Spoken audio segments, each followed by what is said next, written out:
Om Swastiastu. Hal ini berdampak sangat fatal bagi kualitas manusia yang diturunkan. Semakin banyak suatu makhluk hidup memiliki jumlah pasangan kromosom, maka semakin cerdas dan kompleks makhluk hidup itu. Kromosom adalah untaian kode genetika yang terdapat dalam setiap sel yang menentukan sifat-sifat fisik makhluk hidup itu. Belakangan diketahui bahwa kromosom juga mempengaruhi sifat-sifat mental. Kuman yang kecil memiliki hanya beberapa pasang kromosom, sedangkan manusia memiliki 46 kromosom yang terbagi menjadi dua belahan yang berpasangan. Jadi terdapat 23 pasang kromosom dalam setiap sel manusia.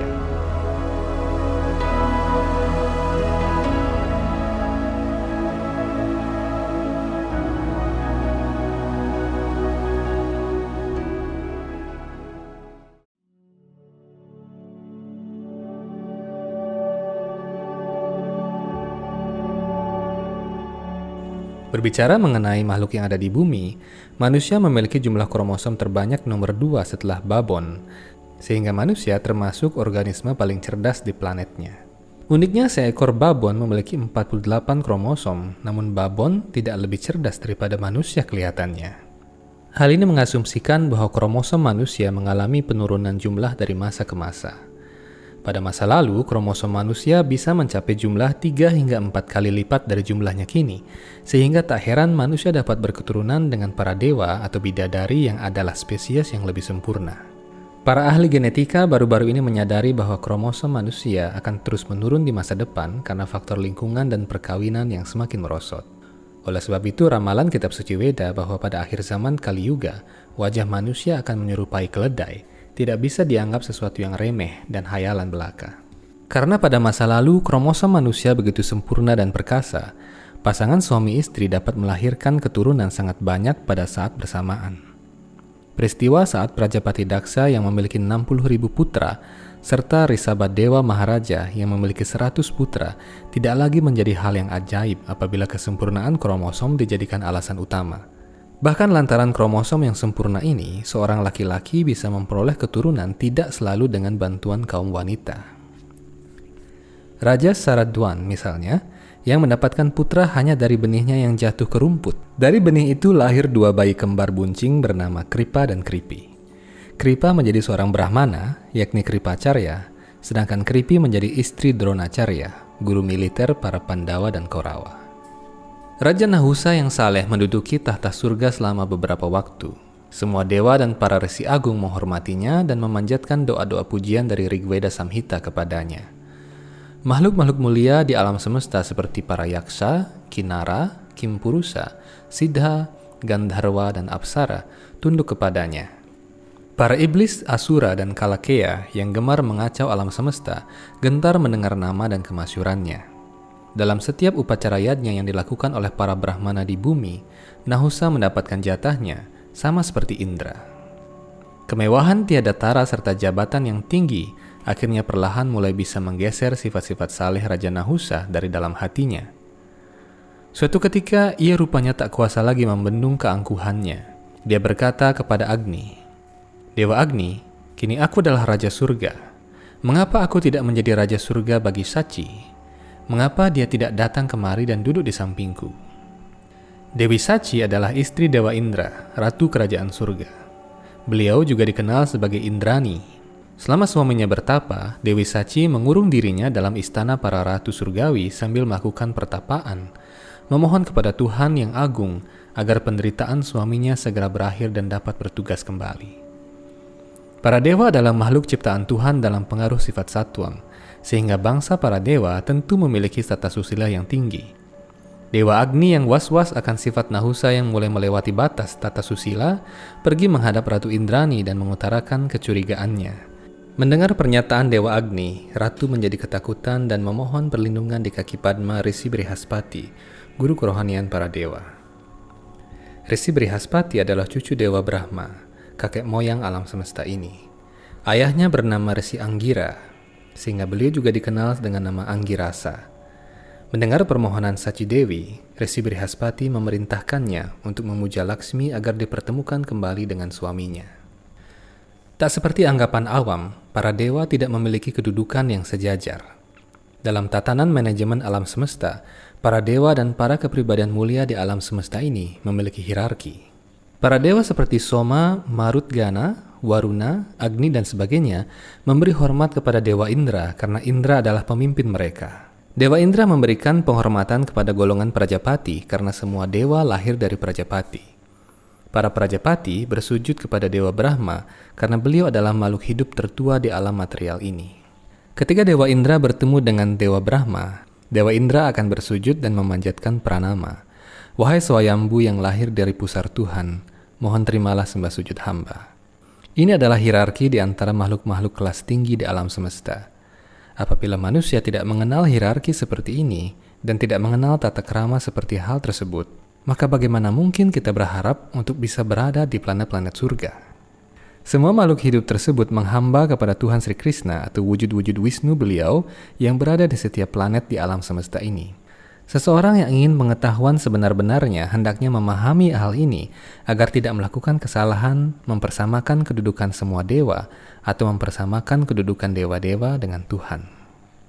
Dewi Laksmi adalah sakti Sri Wisnu, sehingga para dewa pun memuja Laksmi di tempat-tempat suci di kota-kota surga agar kekayaan dan kemuliaan mereka terjaga.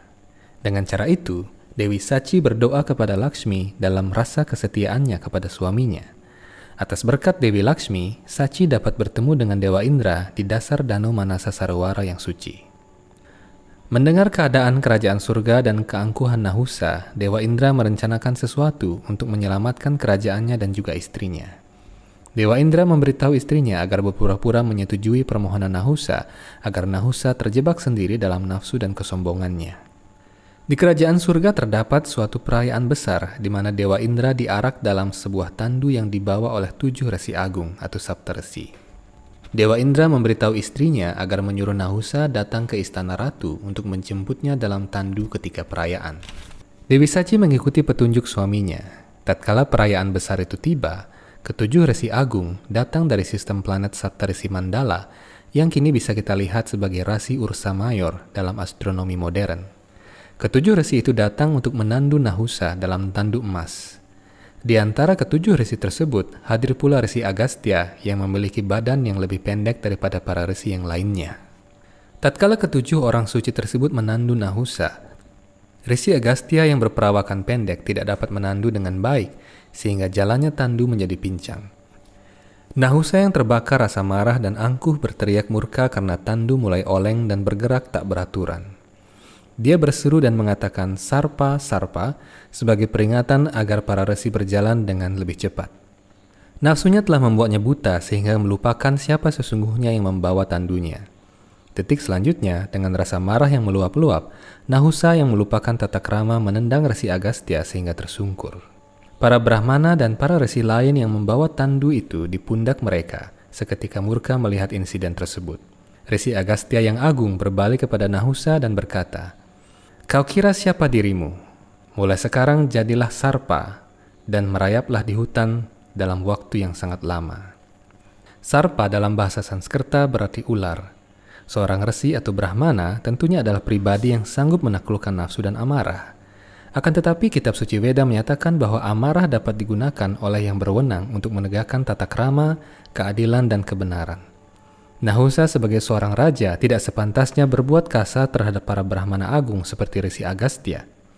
Apabila para resi membiarkan sikap Nahusa atas nama spiritualitas dan keramah tamahan, maka di masa depan akan ada banyak orang lain yang melanggar tata krama dan kebenaran tanpa takut dihukum.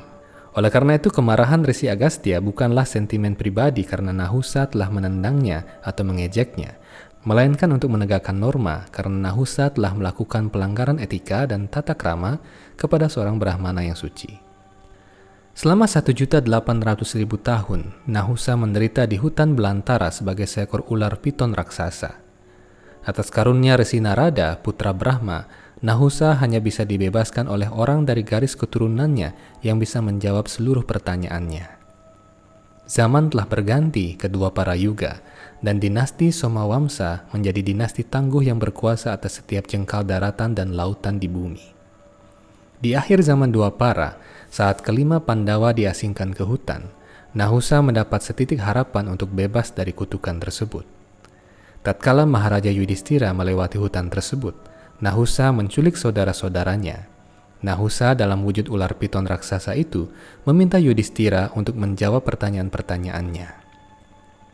Apabila Maharaja Yudhistira berhasil menjawab semua pertanyaan Nahusa, ia berjanji akan membebaskan keempat saudaranya. Nahusa dalam wujud piton itu mengajukan satu demi satu pertanyaan mengenai filsafat ketuhanan dan etika. Dan dengan lancar Maharaja Yudhistira dapat menjawab semua pertanyaan tersebut. Setelah semua pertanyaan berhasil dijawab, Nahusa yang berwujud piton berubah kembali menjadi manusia seperti sedia kala dan kembali ke planet surga. Peristiwa tanya jawab antara Nahusa dan Maharaja Yudhistira dirangkum dalam kitab suci Weda Mahabharata bagian Wanaparwa dan dikenal sebagai bab Sarpa Prashna. Demikianlah kisah mengenai Dewa Indra yang terkena reaksi dosa Brahmahatya karena membunuh orang suci. Kisah ini juga mengajarkan kepada kita bahwa setinggi apapun posisi kita, baik dalam masyarakat manusia ataupun masyarakat para dewa, berbuat kesalahan sekecil saja terhadap orang suci akan membuat kita terjerumus ke dalam kesalahan yang paling fatal. Semoga kisah ini dapat memberikan makna bagi Anda, dan sampai jumpa dalam video-video Hindu Times berikutnya. Om Santi Santi Santi Om.